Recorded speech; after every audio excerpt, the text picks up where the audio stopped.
தமிழக வெற்றி கழகத்தினுடைய தலைவரும் தமிழக முதலமைச்சருமான விஜய் அவர்கள் கடந்த சட்டமன்ற தேர்தலில் 2 தொகுதிகளில் போட்டியிட்டார். ஒன்று பெரம்பூர், இன்னொன்று திருச்சி கிழக்கு. 2 தொகுதியில் ஏதாவது ஒரு தொகுதியை ராஜினாமா பண்ணணும் அப்படிங்கிற ஒரு சூழ்நிலையில் திருச்சி கிழக்கு தொகுதியை விஜய் அவர்கள் ராஜினாமாவும் செய்தார்.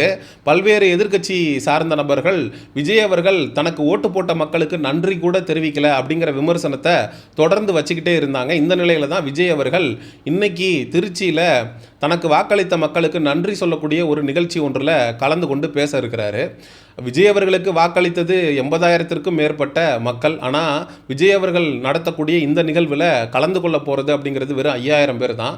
விஜய் அவர்கள் திருச்சி கிழக்கில் இருக்கக்கூடிய மக்களுக்கு நன்றி தெரிவிக்கக்கூடிய நிகழ்வா, இல்லை அடுத்த 6 மாதத்துக்குள்ளே இவர் ராஜினாமா பண்ணதுனால திருச்சி கிழக்கில் இடைத்தேர்தல் வரும், அதனால் நான் நிறுத்த போகிற வேட்பாளருக்கு மக்களாகிய நீங்கள் எனக்கு என்ன ஆதரவு கொடுத்தீங்களோ அதே ஆதரவை, சொல்லப்போனால் அதை விட அதிகமான ஆதரவை திருச்சி கிழக்கில் நான் நிறுத்த போகிற வேட்பாளருக்கு கொடுக்கணும் அப்படின்னு அவர் பேச இருக்கிறாரா அப்படிங்கிற கேள்வி இந்த இடத்துல எழுந்திருக்கு.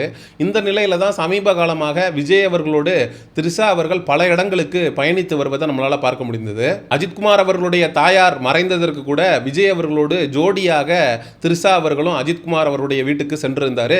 அது விஜய் ரசிகர்களுக்கு மத்தியிலே கடும் விமர்சனங்களை பெற்றது. இந்த நிலையில் தான் விஜய் அவர்கள் பர்சனலாக வச்சிருக்கக்கூடிய திரிஷா அவர்களை கட்சிக்குள்ளே கொண்டு வந்துடுவாரோ, கட்சியில் நிர்வாகி ஆக்கிடுவாரோ, திருச்சி கிழக்கில் நடக்கவிருக்கக்கூடிய இந்த இடைத்தேர்தலில் திரிஷாவை கேண்டிடேட்டாக அனௌன்ஸ் பண்ணிடுவாரோ அப்படிங்கிற அச்சம் தமிழக வெற்றி கழகத்தினுடைய தொண்டர்களுக்கு மத்தியில் எழுந்து வந்தது. ஏன்னா விஜய் அவர்கள் போட்டியிட்டு வெற்றி பெற்றது 2 தொகுதி, ஒன்று பெரம்பூர், இன்னொன்று திருச்சி கிழக்கு. பெரம்பூர் அப்படிங்கிறது விஜய் இருக்கக்கூடிய இடத்துக்கு பக்கத்தில் இருக்கக்கூடிய ஒரு இடம்.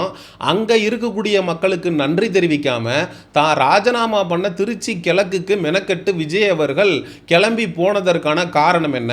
கண்டிப்பாக மக்கள் ஓட்டு போட்டதற்கு நன்றி அப்படின்னு நன்றி தெரிவிக்கிறதுக்காக விஜய் அவர்கள் போன மாதிரி தெரியல. தான் நிறுத்தக்கூடிய வேட்பாளரையும் நீங்கள் வெற்றி பெற வைக்கணும், திருச்சி மக்கள் என் மேல அளவு கடந்த அன்பு வச்சிருக்கீங்க, அந்த அன்பினுடைய வெளிப்பாடு தான் நான் ஒரு மிகப்பெரிய வெற்றியை இந்த தொகுதியில் பெற்றேன், நான் இந்த திருச்சி கிழக்கு தொகுதியை ராஜினாமா பண்ணுறதுக்கு ரொம்ப வருத்தப்படுறேன், நான் இருந்து இந்த தொகுதி மக்களை எந்த அளவுக்கு நல்லபடியாக பார்த்துக்கணும், அதே போல் நான் நிறுத்தக்கூடிய வேட்பாளரும் இந்த தொகுதி மக்களாகிய உங்களை ரொம்ப நல்லா பார்த்துக்குவாங்க, அவங்க வேற யாரும் இல்லை, என்னுடைய உற்ற தோழியாக இருக்கக்கூடிய திரிஷாவை தான் நான் நிறுத்த போகிறேன் அப்படின்னு ஒருவேளை விஜய் அவர்கள் சொல்லிட்டா என்ன பண்ணுறது அப்படிங்கிற கேள்விதான் பெரும்பாலான விஜய் ரசிகர்களுக்கும் தாவேகா தொண்டர்களுக்கும் எழுந்திருக்கக்கூடிய கேள்வியா இருக்கு. ஏன்னா விஜய் அவர்களுடைய ஒவ்வொரு அரசியல் நகர்வும் திரிஷா அவர்களை எப்படியாவது தாவேகாவிற்குள்ள விரைவில் கொண்டு வந்துடணும் அப்படிங்கிற மாதிரி தான் இருக்கு. ஏன்னா துணை முதலமைச்சர் பதவி அப்படிங்கிறது காலியாக இருக்கு. விஜய் அவர்கள் நினைச்சா செங்கோட்டையனுக்கோ இல்லை தனக்கு விசுவாசமாக இருந்த புஷி ஆனந்த் அவர்களையோ துணை முதலமைச்சராக்கி அழகு பார்த்திருக்கலாம். கட்சிக்காக உழைச்சவங்க எவ்வளவோ பேர் இருக்காங்க. ஆனால் அந்த துணை முதலமைச்சர் பதவியை காலியாக விஜய் அவர்கள் வைத்திருப்பதற்கு முக்கிய காரணம் திரிஷா அவர்களை திருச்சி கிழக்கில் நிறுத்தி போட்டியிட வச்சு வெற்றி பெற வச்சு திரிஷாவை துணை முதலமைச்சர் ஆக்குறதுக்கோ அப்படின்னு விஜய் ரசிகர்களே தாவேகா தொண்டர்களே கிசுகிசுக்க ஆரம்பிச்சிருக்காங்க. ஏன்னா திரிஷா அவர்கள் பார்த்தீங்க அப்படின்னா விஜய் அவர்கள் முதலமைச்சராக போறாரு, 108 தொகுதியில் முன்னிலையில் இருக்காரு அப்படிங்கிற செய்தி கேள்விப்பட்ட அடுத்த நிமிஷம் விஜய் அவர்களுடைய நீலாங்கரை வீட்டுக்கு திரிஷா அவர்கள் காரில் விரைகிறாங்க. அதுக்கப்புறம் விஜய் அவர்கள் பதவியே இருக்கும்போது திரிஷா அவர்கள் முன்வரிசையில் உட்கார வைக்கப்பட்டிருக்காங்க. இந்த இடத்துல விஜய் அவர்களுடைய மனைவி இருக்கக்கூடிய சங்கீதா புறக்கணிக்கப்படுறாங்க. விஜய் அவர்களுடைய மகனாக இருக்கக்கூடிய சஞ்சய் மகள் எல்லாரையுமே புறக்கணிச்சிட்டு திரிஷாவுக்கு விஜய் அவர்கள் முக்கியத்துவம் கொடுப்பதற்கான காரணம் என்ன? இந்த தேர்தல் முடிவுகளுக்கெல்லாம் முன்னாடி திரிஷா அவர்கள்ட்ட பத்திரிகையாளர்கள் மைக்க நீட்டி பல கேள்விகளை முன் வச்சிருக்காங்க. ஆனா திரிஷா அவர்கள் அந்த கேள்விகளுக்கு பதில் சொல்லாம கடந்து போயிருக்காங்க. ஆனா விஜய் அவர்கள் வெற்றி பெற்று முதலமைச்சராக பதவியேற்றதுக்கு பிறகு ஒரு ஆங்கில பத்திரிகை மைக்க நீட்டி கேள்வி கேட்டப்ப திரிஷா அவர்கள் பதில் சொல்ல தயங்காம பேசினாங்க.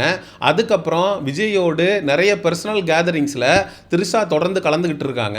விஜய் ரசிகர்கள் சமூக ஊடகங்களில் கல்யாண வீட்டுக்கும் கூட்டிட்டு போறாரு, இளவு வீட்டுக்கும் கூட்டிட்டு போறாரு, ஏன் இப்படி பண்றாரு விஜய் அப்படின்ற கேள்வியை தொடர்ந்து முன் வச்சுட்டே இருக்காங்க. எக்ஸ்ட்ரா மெரிட்டல் அஃபேர் அப்படிங்கிறத தொடர்ந்து விஜய் அவர்கள் நார்மலைஸ் பண்ணிக்கிட்டே இருக்காரு.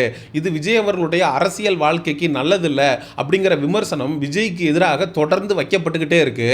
விஜய் ரசிகர்களையும் தாவேகா தொண்டர்களையும் தொடர்ந்து நிறைய பேர் தற்குறிகள் அப்படின்னு சொல்லி விமர்சிச்சுக்கிட்டே இருந்தாங்க. ஆனால் இந்த த்ரிஷா விஷயம் அப்படின்னு சொல்லி வரும்போது பெரும்பாலான விஜய் ரசிகர்கள் த்ரிஷா கட்சிக்குள்ளே வர்றது அப்படிங்கிறது விஜய் அவர்களுடைய அரசியல் எதிர்காலத்துக்கும் நல்லதில்லை, தமிழக வெற்றி கழகம் அப்படிங்கிற ஒரு கட்சி இல்லாமல் போவதற்கான வாய்ப்பு அப்படிங்கிறது இருக்குது. எம்ஜிஆர் ஜெயலலிதா காலகட்டத்தில் இந்த சோசியல் மீடியா அப்படிங்கிறதெல்லாம் ரொம்ப வீரியமாக இல்லை.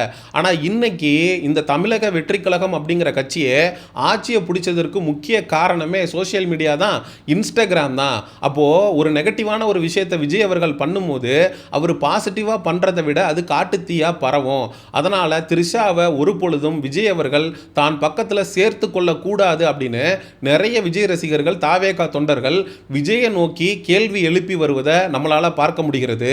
திருச்சி கிழக்கில் தமிழக வெற்றி கழகத்தினுடைய சார்பாக போட்டியிட போகிற எம்எல்ஏ வேட்பாளர் யார் அப்படிங்கிற கேள்விக்கு விஜய் அவர்கள் இன்னைக்கு பதில் கொடுப்பாரான்னு கேட்டிங்கன்னா சத்தியமாக கிடையாது. இன்னைக்கு நடக்க போகிற கூட்டத்தில் எனக்கு ரொம்ப வருத்தமாக இருக்குது. இந்த மக்கள் என்ன நம்பி கிட்டத்தட்ட 80,000க்கும் மேற்பட்ட வாக்குகளை போட்டிருக்கீங்க. ஆனால் என்னால் எம்எல்ஏவாக இந்த தொகுதியில் தொடர முடியலை. ஆனால் என்னுடைய வலதுகரமாக இருக்க போகிற நான் வேறல்ல அவங்க வேறல்ல அப்படின்னு இருக்கக்கூடிய ஒரு நபரை தான் உங்களுக்கு நான் வந்து வேட்பாளராக நிறுத்த போகிறேன். அவங்க இந்த தொகுதிக்காகவும் மக்களுக்காகவும் அயராது பாடுபடுவாங்க அப்படின்னு சொல்லி ஒரு ட்விஸ்ட் வச்சுட்டு போனாலும் ஆச்சரியப்படுவதற்கில்ல. இன்னைக்கு திருச்சியில் நடக்கக்கூடிய இந்த நிகழ்வில் விஜய் அவர்கள் வேட்பாளரை அறிவிச்சிட்டா பிரச்சனை இல்லை. ஒருவேளை வேட்பாளர் அவரை அறிவிக்காம சஸ்பென்ஸ் வச்சுட்டு ட்விஸ்ட் வச்சுட்டு போயிட்டாருன்னா அது த்ரிஷாவாக இருந்தாலும் ஆச்சரியப்படுவதற்கில்லை. தாவேகா தரப்பு எது நடக்கக்கூடாதுன்னு நினச்சிக்கிட்டு இருந்தாங்களோ அதை நோக்கி தான் விஜய் அவர்களுடைய அரசியல் அப்படிங்கிறது பயணப்பட்டுக்கிட்டு இருக்கு அப்படிங்கிறது தான் 100க்கு 100 மறுக்க முடியாத உண்மை. ஏன்னா விஜய் அவர்கள் கட்சி தொடங்கினது அவருடைய விருப்பத்தின் அடிப்படையிலையா, அவர் மக்களுக்கு சேவை செய்யணும் அப்படிங்கிற நோக்கத்திலையா, இல்லை த்ரிஷா அவர்களுடைய கனவை நிறைவேற்றணும் அப்படிங்கிறதுக்காகவா அப்படிங்கிற கேள்வி சமூக ஊடகங்களில் எழுந்து வருகிறது.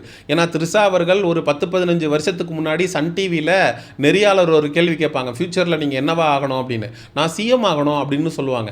எல்லாரும் சிரிக்கும் போது இல்லை நான் சத்தியமாக சிஎம் ஆகணும், 10 வருஷத்துக்கு அப்புறம் பாருங்க நான் சிஎம்மா இருக்கனா இல்லையா அப்படின்னு த்ரிஷா அவர்கள் அன்னைக்கு கொடுத்த பேட்டி இன்னைக்கு சமூக ஊடகங்களில் காட்டுத்தீயாக பரவிக்கிட்டு இருக்கு. அப்போது நம்ம நேரடியாக வந்து களத்தில் நின்று சிஎம்மாலாம் ஆக முடியாது, அது ப்ராக்டிக்கலி நாட் பாசிபிள்.